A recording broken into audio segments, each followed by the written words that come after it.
The lawyer slid the divorce papers across his mahogany desk, and I watched my husband of 47 years sign his name without hesitation.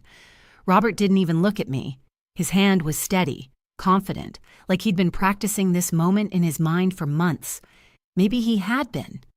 "You're holding me back, Claire," he'd told me 3 weeks earlier, standing in our kitchen with his suitcase already packed. I deserve to feel alive again. I'm Claire Patterson, and I'm 72 years old. For 47 years, I believed in forever.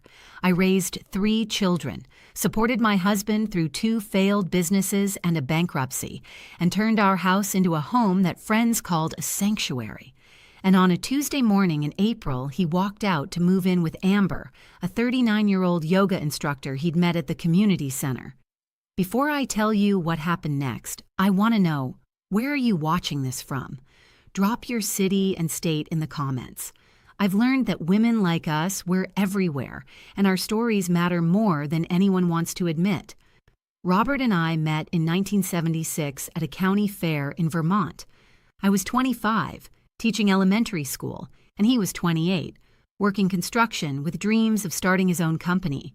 He had this laugh that made everyone around him smile, and when he asked me to dance, I felt like the luckiest woman alive.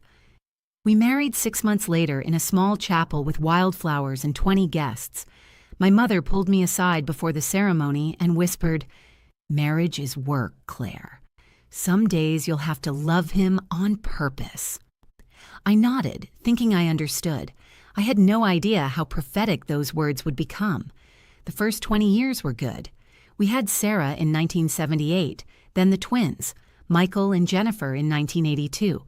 Robert's construction company grew slowly but steadily.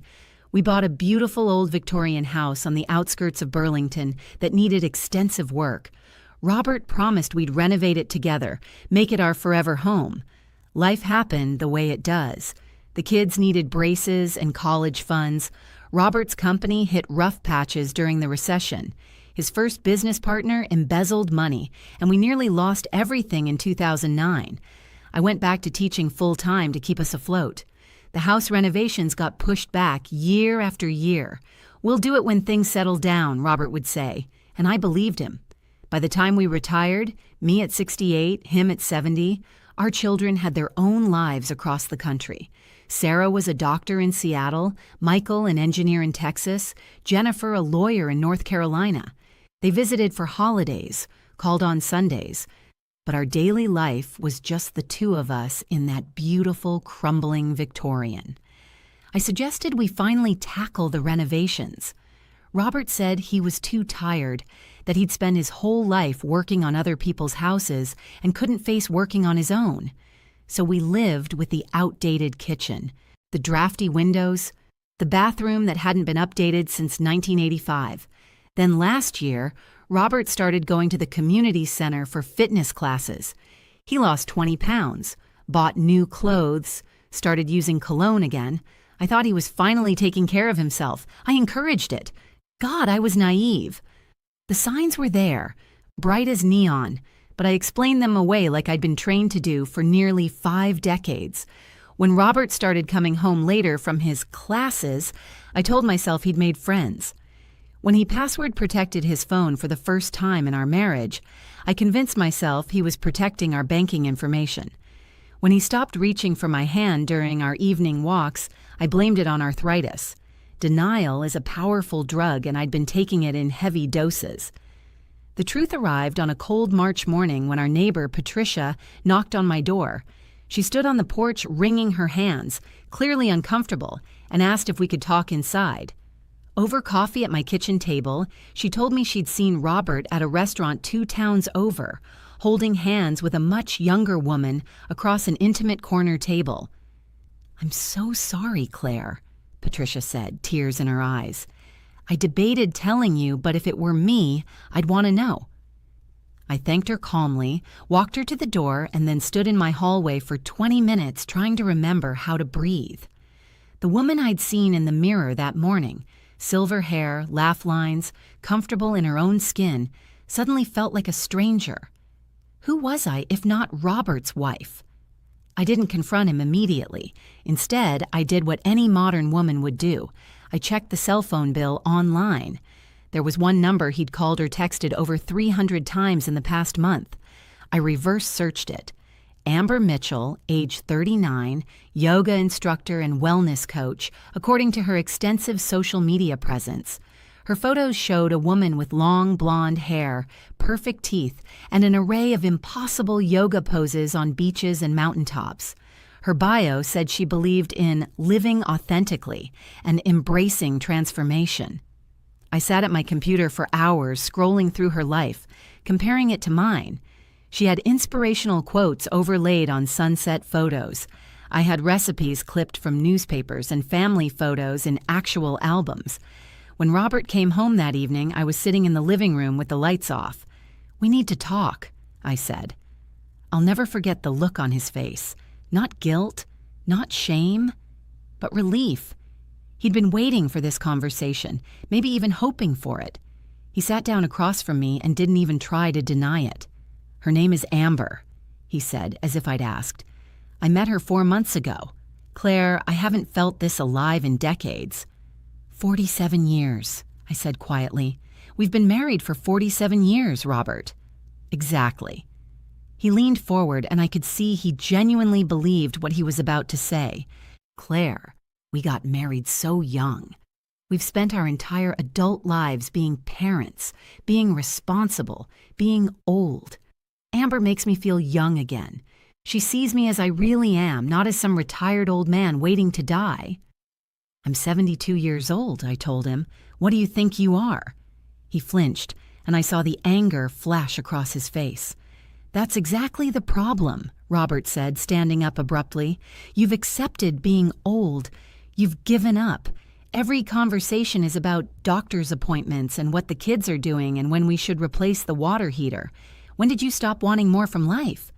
I stood up too, my hands shaking. "I wanted to renovate this house. I wanted to travel. I suggested Italy last year, and you said we couldn't afford it. I asked you to take dancing lessons with me, and you said your knees hurt. Don't you dare act like I'm the one who stopped living." Because all of those things felt like obligations. His voice rose for the first time. "Amber doesn't need anything from me. She just wants to enjoy life. We go hiking, we try new restaurants, we talk about philosophy and meaning. When was the last time we talked about anything meaningful, Claire?" "We talk every day. About nothing. About routine. About getting old together like it's something to celebrate." He ran his hand through his silver hair I used to cut for him in our bathroom. "I don't want to just wait around to die. I want to feel alive while I still can." "So this is my fault?" I could feel tears threatening, but I refused to let them fall. "I made you feel old by being old?" "You're not listening." He grabbed his jacket from the chair. "I'm not doing this tonight. I need space to think." He didn't come home that night, or the next. On the third day, Sarah called me, crying. Robert had called her to explain the situation and ask her to check on me. Our daughter, 3,000 miles away, was trying to manage her father's midlife crisis, or more accurately, his late-life crisis, over FaceTime. "Mom, I'm so sorry," she sobbed. "Do you want me to fly out?" "No, honey. Stay with your family. I'm fine." I wasn't fine, but what mother wants her daughter to see her like this? The twins called next, both furious with their father. Michael threatened to fly out and knock some sense into him, while Jennifer started researching divorce lawyers. My children were ready to go to war for me, but I could hear the confusion in their voices. Their stable, boring parents were supposed to be the one constant in an unstable world. Robert returned on a Thursday afternoon to pack his things. He moved through our house like a ghost, filling suitcases with clothes, toiletries, and the leather jacket I'd given him for his 60th birthday. I watched from the kitchen doorway, silent. "I'm staying with Amber," he finally said, not meeting my eyes.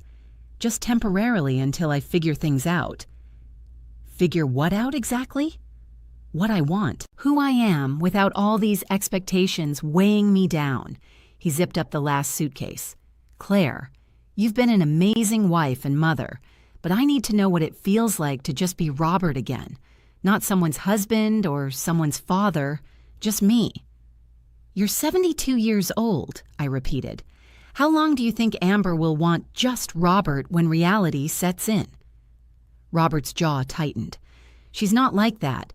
Amber sees beyond age. She practices mindfulness and acceptance. She believes people can change at any stage of life." "She's 39 years old," I said flatly.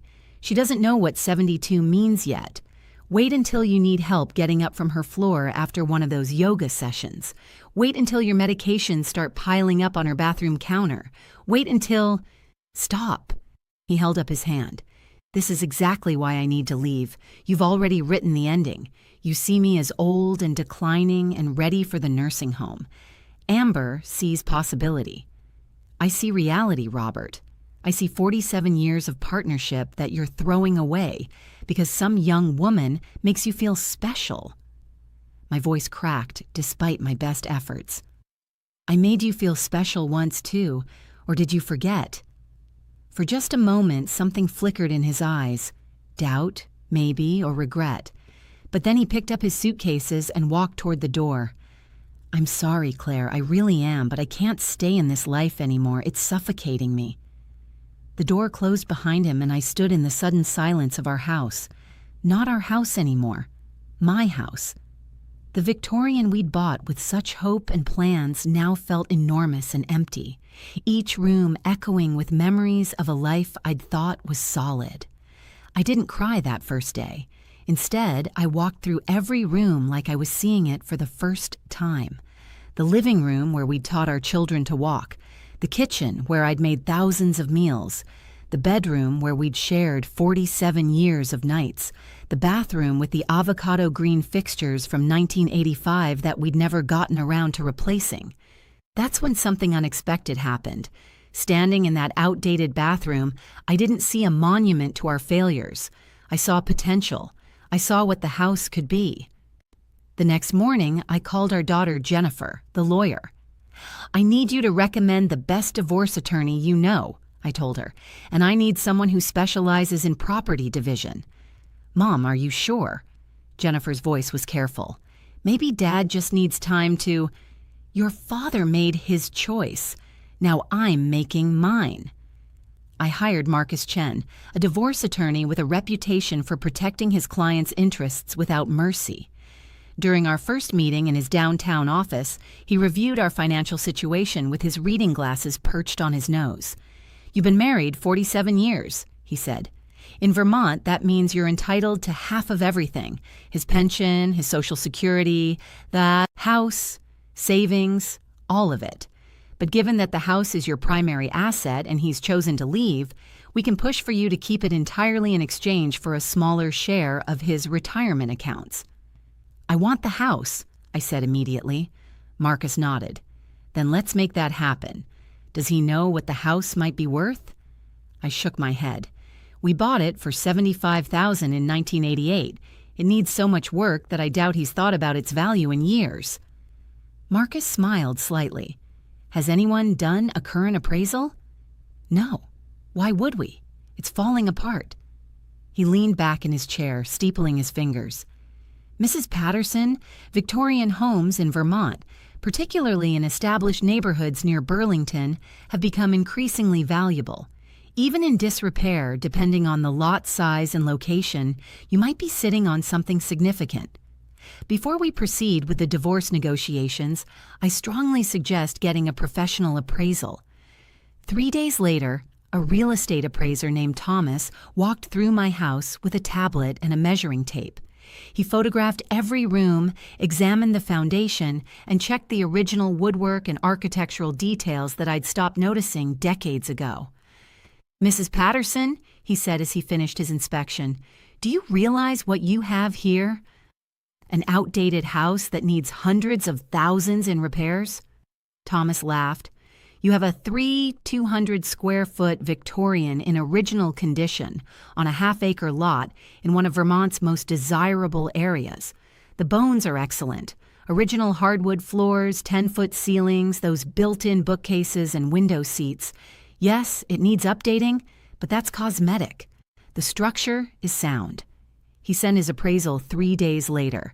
In its current condition, the house was worth $425,000. Fully renovated to modern standards while preserving its historic character, it could sell for between $950,000 and $1.2 million. I read those numbers 5 times, sitting alone at my kitchen table. That's when the plan began forming. Robert had made it clear he wanted a quick, clean divorce. Through Marcus, he offered me the house and a small portion of his pension in exchange for his freedom and most of his retirement accounts. He was so eager to finalize everything and move on with Amber that he didn't question the arrangement or ask for an updated appraisal. Marcus advised me to accept immediately before Robert had second thoughts. "Are you sure about this?" Marcus asked during our final meeting before the divorce was finalized. "You're taking on a property that needs extensive work, and you're giving up guaranteed income from his retirement accounts." "I'm sure," I said. "The house is worth more than money to me." But that wasn't entirely true. The house was worth money, a lot of it potentially. And I had a plan. The divorce was finalized on a rainy Tuesday in May. Robert signed the papers without reading them carefully, eager to get back to Amber and his new life. I walked out of that lawyer's office as a divorced woman at 72 years old, single for the first time since I was 25. If you think you know where this story is going, here's where I need you to hit that subscribe button because what happened next surprised everyone, including me. This isn't just about a woman getting revenge, it's about a woman getting her life back. That evening, I stood in my living room now, and made a decision that would change everything. I pulled out a notebook and wrote at the top, "House renovation plan." I had $47,000 in a savings account from my teaching pension that I'd kept separate from our joint accounts. It wasn't enough to renovate the entire house, but it was enough to start. The next morning, I called every contractor in the Burlington area until I found one willing to work with my budget and my timeline. His name was Luis Martinez, a renovation specialist in his 50s who'd built a reputation for transforming historic homes. He walked through my house the following Saturday, taking notes and occasionally whistling at what he found. "Mrs. Patterson, this house is a gem," he said in my kitchen, sketching rough plans on graph paper. "The good news is the foundation, framing, and roof are all solid. The bad news is everything else needs work. Electrical, plumbing, kitchen, bathrooms, windows, insulation. We're looking at a complete renovation to bring it up to modern standards." "How much are we talking?" Luis did some quick calculations. Done right, preserving the historic details while modernizing everything else, you're looking at $200,000 to $250,000 minimum. My heart sank. I have $47,000. Then we get creative. Luis sat down across from me. We prioritize the work that adds the most value. We do some of the labor ourselves where we can. We use reclaimed materials for the historic elements and cost-effective modern materials for the updated parts, and we phase it in sections. "Why would you want to take on a project like this?" Luis smiled. "Because I love these old houses, and I can tell you do too. Plus, my wife heard about what happened with your husband from her book club. She told me if I didn't help you, I'd be sleeping on the couch for a month." I actually laughed for the first time in weeks. We started with the kitchen and main bathroom, the spaces that would make the biggest impact on resale value. Luis brought in his crew, and my quiet house suddenly filled with the sounds of demolition, power tools, and Spanish radio stations. I threw myself into the project, helping where I could, learning about tile work and cabinet installation and grout colors. My children called regularly, worried about me taking on such a massive project at my age. Sarah kept suggesting I just sell the house as is and move into something smaller, something more manageable. But they didn't understand. This wasn't about the house. This was about proving I was still capable of building something beautiful. Through Patricia, I heard occasional news about Robert and Amber. They'd gone to Costa Rica for 3 weeks. Amber had posted photos of them doing yoga on the beach at sunrise. Robert had shaved his beard and started wearing hemp necklaces. They attended sound bath meditation sessions and talked about conscious uncoupling from societal expectations. "He looks ridiculous," Patricia told me over coffee one morning, showing me Amber's Instagram feed. "He's trying so hard to be young that he just looks desperate." I glanced at the photos. Robert in linen pants and a tank top, his silver chest hair visible, posing next to Amber in her yoga gear, and felt nothing. Not anger, not jealousy, not even satisfaction. I was too busy choosing backsplash tiles for my new kitchen. The renovation took 7 months. 7 months of dust, decisions, and discoveries. We found original stained glass windows hidden behind drywall in the dining room. We uncovered hand-carved crown molding that had been painted over a dozen times. Beneath the terrible carpet in the master bedroom, we discovered pristine hardwood floors with an inlay pattern. "This house was telling you its story," Louise said as we carefully restored the dining room's original built-in china cabinet. "You just had to listen." I worked alongside the crew most days, learning skills I'd never imagined at my age. I learned to grout tile, to strip and refinish wood, to install drawer pulls. My hands developed calluses. My arms got stronger. I started waking up excited about what we'd accomplish that day instead of dreading the empty house. The kitchen transformed first. We kept the original footprint but updated everything. White shaker cabinets, quartz countertops that looked like marble, a farmhouse sink, and new appliances. The old avocado bathroom became a spa-like retreat with subway tiles, a walk-in shower, and heated floors. Luis's wife, Maria, started stopping by with lunch for the crew, and soon she was bringing color swatches and decoration ideas. She had an eye for design that I lacked, and together we chose paint colors that made each room feel both historic and fresh. "You're blooming," Maria told me one afternoon as we debated between 2 shades of blue for the master bedroom. "I can see it happening." She was right. Something was happening to me that had nothing to do with the house and everything to do with it. I was remembering who I'd been before I became someone's wife, someone's mother. I was remembering the 25-year-old teacher who'd loved learning new things, who'd had opinions and dreams that weren't tied to anyone else's approval. By month 6, the house was nearly unrecognizable. The kitchen gleamed, the bathroom sparkled. We'd refinished all the original hardwood floors, repaired the plaster walls, and installed new energy-efficient windows that looked like the originals. The exterior got a fresh coat of historically accurate paint, a beautiful sage green with cream trim that made the house look like something from a magazine. I hired a professional photographer to document the transformation. Walking through with him as he took photos, I felt overwhelming pride. This house had been a symbol of everything Robert and I had put off, everything we'd meant to do someday. Now it was complete, and I'd done it without him. "Mrs. Patterson," the photographer said as he packed up his equipment, "I've shot a lot of renovations, but this one is special. You can feel the love in every detail." That evening, I sat on my new back porch, another addition Luis had suggested, with a glass of wine and watched the sunset. My phone rang. It was Jennifer. "Mom, I found something interesting," she said without preamble. "I was researching property values in your area for a client, and houses like yours, fully renovated, they're selling for over $1 million. Some are going for $1.2 million or more." "I know," I said calmly. There was a pause. "You know?" "Mom, what are you planning?" "To sell it," I said. "I'm putting it on the market next week."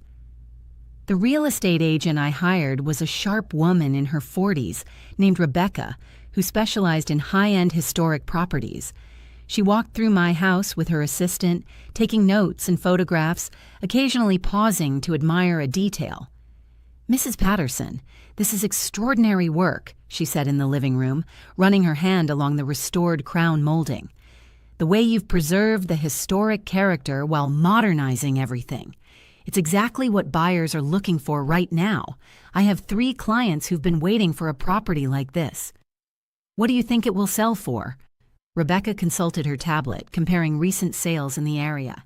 Based on current market conditions and the quality of your renovation, I'd recommend listing it at $1.15 million. I think we'll get multiple offers, possibly above asking.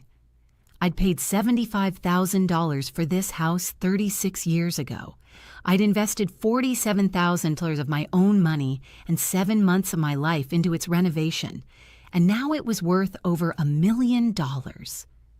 Let's do it, I said. The listing went live on a Thursday morning. By Friday afternoon, Rebecca had scheduled 8 showings for the weekend. By Sunday evening, we had 5 offers, 3 of them above asking price. The highest was $125 million from a couple relocating from Boston who said they'd fallen in love the moment they walked through the door. "It feels like a home," the wife had told me during their showing, tears in her eyes, "like it's been loved." "It has been," I told her. We accepted their offer. The closing was scheduled for 6 weeks later. That's when Robert called me for the first time since the divorce. "Claire, I heard you're selling the house," he said, his voice tight. "We need to talk." "The house is mine, Robert, legally. You signed away. All rights to it." "I didn't know you were going to renovate and sell it for a fortune." His voice rose. "That's not fair, Claire. That was our house. We should split the profit." I actually laughed. "Fair? You want to talk about fair? You left me for a woman younger than our children. You told me I was holding you back. You couldn't wait to sign away the house because you thought it was worthless." "I made a mistake," he said, and for the first time, I heard desperation in his voice. "Not about us. I mean about the house. I should have insisted on an appraisal. My lawyer says I might have grounds to reopen the property settlement." "Your lawyer is wrong," I said calmly. "We had a legal agreement that you signed. The house was appraised at the time of divorce, and you accepted it. What I chose to do with my property afterward is none of your business." "Claire, please. Be reasonable. Amber and I are having some financial difficulties. She had to close her yoga studio, and I'm spending through my retirement faster than I expected. If you could just—" "No," I said simply. "No? Just like that? After 47 years of marriage, you won't even consider—" "After 47 years of marriage, you told me I was holding you back," I interrupted. "You left me for someone who made you feel young and alive. So go be young and alive, Robert. But don't come to me begging for money when reality catches up with your fantasy." There was a long silence. When Robert spoke again, his voice had changed. Harder, uglier. "You've turned bitter, Claire. This isn't the woman I married." "You're right," I said. "The woman you married would have felt guilty. She would have wondered if she owed you something. She would have probably given you half the profit just to keep the peace." I paused, letting that sink in. "But that woman doesn't exist anymore. You made sure of that when you walked out." I hung up before he could respond. 2 weeks later, Patricia came over with gossip she was bursting to share. Robert and Amber had broken up. Apparently, when Robert's money started running out, Amber had begun finding him less aligned with her energy. She'd met someone new at a meditation retreat, a divorced tech entrepreneur in his 50s with a house in Sedona. "Robert's been calling around, asking friends if he can stay with them," Patricia said, clearly enjoying the drama. "He told everyone he made a terrible mistake and wants to reconcile with you." "That's not going to happen," I said. "Good." Patricia raised her coffee mug in a toast. "You deserve so much better." The house closing happened on a beautiful October morning. I signed the papers in Rebecca's office, watching my bank account grow by $1.25 million. After paying off the remainder of the renovation costs, Luis's final bill, and various fees, I walked away with just over $1.1 million in profit. That evening, Sarah, Michael, and Jennifer all video called me together, their faces arranged in a grid on my laptop screen. "Mom, we're so proud of you," Sarah said, wiping tears from her eyes. "When Dad left, we were so worried about you." "I was worried about me, too," I admitted. "But I'm okay. Better than okay, actually." "What are you going to do with the money?" Michael asked. Invest it? Travel? Both, I said. I'm buying a small condo in Burlington, something modern that I won't have to maintain. I'm setting aside money for retirement, and then I'm booking a trip to Italy, that trip your father and I never took. Alone? Jennifer asked carefully. No, I said, smiling. Maria, Luis's wife, has become a good friend. She's always wanted to see Tuscany, and her daughter just agreed to watch her grandkids for 3 weeks. We're going together this spring. 2 days before I moved out of the Victorian, Robert showed up at my door. He looked older than I remembered, tired in a way that had nothing to do with age. His hemp necklaces were gone. He was wearing his old construction jacket. "Can we talk?" he asked. "Please, Claire, just 5 minutes." Against my better judgment, I let him in.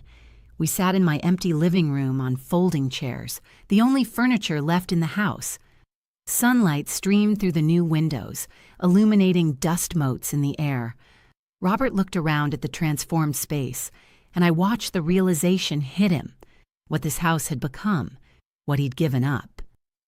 "I made a terrible mistake," he said finally, "not just with the house, with everything, with us." "Yes, you did." He winced at my directness. "I was stupid, Claire. I was scared of getting old, of becoming invisible. When Amber paid attention to me, it felt like being alive again, but it wasn't real. None of it was real. And you want me to feel sorry for you? No, I want you to forgive me." He leaned forward, his hands clasped between his knees. "I want another chance. We can start over. You made all this money from the house. We could buy something together, somewhere warm. Florida, maybe. We could still have good years ahead of us." I looked at this man I'd spent 47 years with and felt nothing but pity. "Robert, do you know what I realized while I was renovating this house? I realized I'd spent decades waiting for you to be ready to renovate, ready to travel, ready to really live our lives. And when you finally got ready, it was for someone else. I'm ready now, for us. But I'm not ready for you anymore." I stood up. I'm ready for me. For the first time in my adult life, I'm putting myself first, and that doesn't include a man who threw away our marriage because he was too cowardly to face growing old with dignity. Please, Claire, I still love you. No, you don't. You love the idea of security. You love having someone to take care of you now that your yoga instructor moved on. But you don't love me, not the way I deserve to be loved. I walked to the door and opened it. "Goodbye, Robert." He stood, slowly, defeated. At the door, he turned back one more time. "Will you at least think about it?" "No," I said gently. "I won't." I watched him walk to his car, not the new sports car he'd bought with Amber, but his old pickup truck, and drive away. Then I closed the door on that chapter of my life. 3 months later, I'm writing this from my new condo in Burlington. It's modern, efficient, and completely mine. My children visit regularly now that I have guest rooms for them. Maria and I are planning our Italy trip for April. We're going to drink wine in Tuscany, see the art in Florence, and eat our way through Rome. I turned 73 last week. I'm single, financially secure, and happier than I've been in decades. Robert wanted to feel alive? He should have looked next to him. I was there all along, just waiting for permission to bloom. And in the end, I gave that permission to myself.